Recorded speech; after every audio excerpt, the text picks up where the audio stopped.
Well, first of all, it's great to be here. I'm doing something a little bit different this week. I actually want to kind of give a bit of background as to how marketing with ethics even came about, and just a little bit of an insight into my crazy world.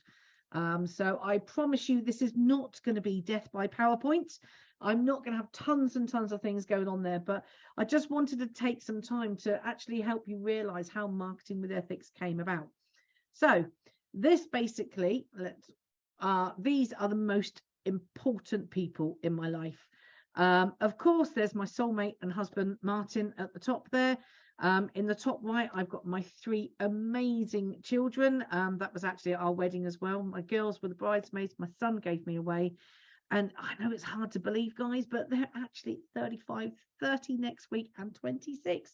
I know, I don't look old enough, do I, to have kids that old?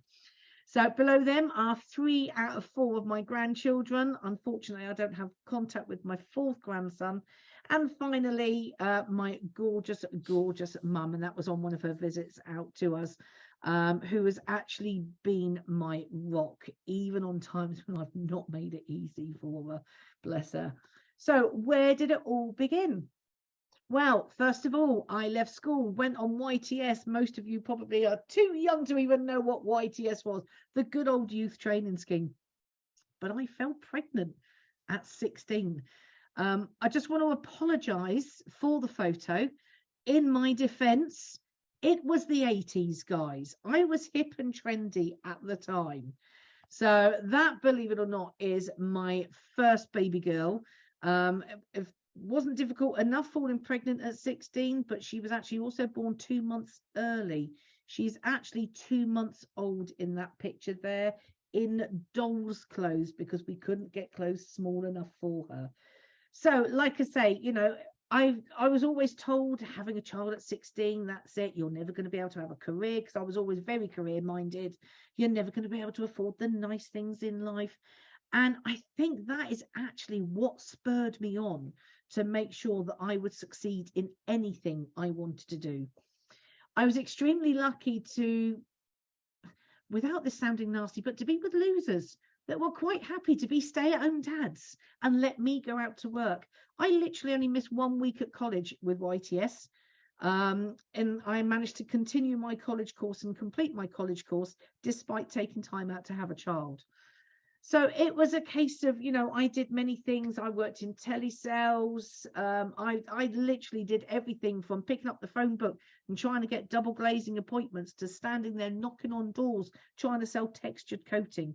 I had a lot of experience in both sales and marketing, and it was just absolutely crazy. I even ended up going out and doing a 6-year spate as an IT consultant, testing the biggest foreign exchange system, where all of the literally the countries, banks all over the world actually exchange currency between them.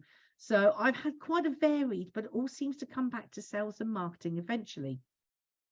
So I got to meet my amazing husband, and I married it says there, my eco warrior in 2012. And that's because that's how I always used to promote him. Now, most of you that know me think, you know, I'm always going on about environment, animal welfare, this, that, and everything else. I was rubbish. I complained that I didn't have enough bins. I wanted another normal bin, even though I wasn't recycling, before I met my husband. And he made me open my eyes up. He wanted to change the world. He wanted to make the world a better place. And I started to learn all these things. And because I was very fortunate at being an IT consultant, it was a case of when we came back from our honeymoon, which was in Zante, well, our wedding was in Zante, I told him to give up his job. I'm earning enough money, give up your job. Let's make a big difference. And we actually then decided to set up our own eco business. So we sold UK manufactured products to UK customers, which were cruelty-free, which were vegan, which were everything. And it was amazing. He was in his element. He got to actually really look into and research the best companies out there. We didn't make anything ourselves. We went to companies that were already doing amazing things like Faith and Nature, BioD, and many, many others.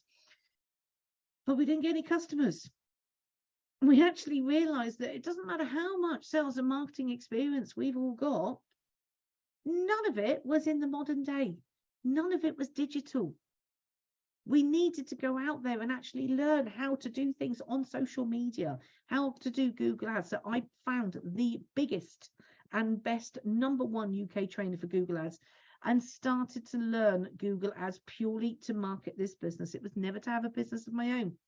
Once I finished the training, we were talking to an old school friend of Martin's who'd actually tried ads and he didn't have any success. And he said, let Suzii have a look at it. I sent him a 4-page report outlining why it wasn't working and what he could do to make it work better. And he literally came back to me immediately and said, how much would you charge to do it for me? Basically, guys, that's how the idea of marketing with ethics was hatched. I'd never considered having a marketing business before. What I did for him there is now my performance review that I give as free to anybody who's contemplating Google Ads that has actually got Google Ads going and not getting the result. But what it did for us is it actually made us realize that we could make a bigger difference, because we could actually help other amazing companies that are already doing amazing things out there, rather than just doing it by selling some shampoo. So, you know, we're still passionate about making a bigger difference, and that's why we particularly love helping ethical businesses and organizations, you know, ones that are already having a positive impact on the environment and animal welfare. We want to help them to increase their brand awareness and their bottom line profits to carry out the amazing work that they already do. But you've heard me mention ethical quite a bit. But what is ethical? What do I mean when I'm talking ethical? Because a lot of people will actually say, oh, you know, environmental. Well, no, not necessarily. You don't have to be a tree hugger to be one of our customers. You just have to care. It's about, to me, ethical is about how you treat people, animals, and the planet with respect. It's also about us being open and honest with our approach, and so are our clients. It's about having a positive impact rather than just looking at profits. So if we've got someone who is literally just worried about how much money they're going to make, we're not interested in looking after them.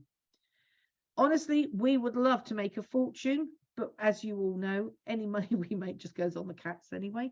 So it's not as though it's making us go out and have a super yacht or anything like that. But we're not about having a massive, massive business with lots of customers and making lots of money.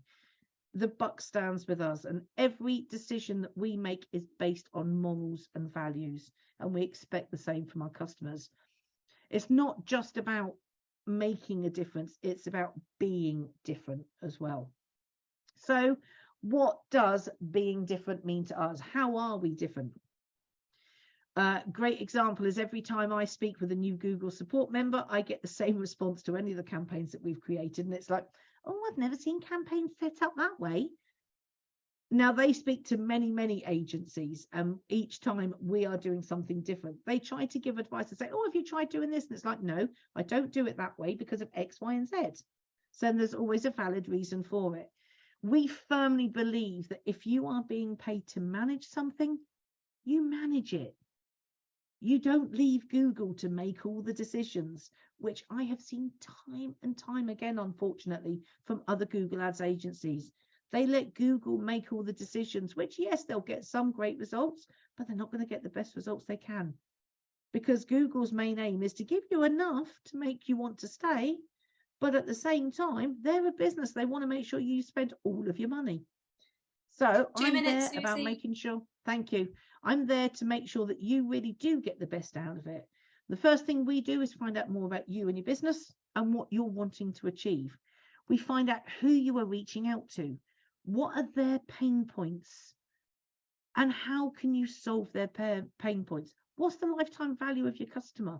And many, many other things to make sure that Google Ads is the right option for you. And sometimes it's not. And we'll tell you if it isn't. For example, if we're going to create a Google Ads campaign, it would cost us £65 a click to advertise for Google Ads management companies. Now, it doesn't mean it's not going to work, but we'd have to have deep pockets. But don't panic. Some people, you know, you can get away with just £1 a click. It's not all that sort of expensive. It depends on your industry. We then make sure that your website is as good as it can be as well. Again, there's no point in actually having tons and tons of clicks going to your website if they're not going to convert, because if you're not successful, we're not successful. Then we carry out the extensive research on what your potential customers are actually typing in the Google search bar. and look at what's going on with any of your competitors as well. And we actively manage these campaigns and don't leave anything to chance by Google. You know, we care about every one of our clients, and we will only support clients who we believe in. And therefore, when we're working on their accounts, we treat it like it's our own business. And it's as simple as that, guys. You know, hopefully that has given you an insight into how we even came about, but also what is important to us as Files customers, and happy to answer any questions that you have. Awesome. Thank you so much, Suzii. That was a fascinating insight into, I love the background as well, the whole sort of story and the ethos of you and your business, and obviously Martin as well, and love all of that. That was fantastic. There was a little debate going on how many times you were going to mention the word cats, actually. So I don't know who the winner is, but there we go. Did I mention them at all? I don't even know if I actually mentioned them at all, did I? You mentioned them once. Well, just the one that's got to be a record. I was going to come in with a question about the cats, just to try and get a bit closer to my yes. But no, but listen, it was sorry, Marie. I was just going to say that was really interesting. Obviously, there was stuff there that I didn't know about you. So, and don't apologise for that picture at the beginning. That was an excellent 80s look, holding your little tiny precious girl. Good on you. It was absolutely brilliant. Bit too much on the blusher, but again, that was the 80s look, wasn't it? That was the style, and the eyeliner. I used to do that as well. Brilliant stuff. It's great to see the personality of the person behind the business, and, you know, a bit of the backstory as well. It's a fantastic presentation. Thank you so much. Listen.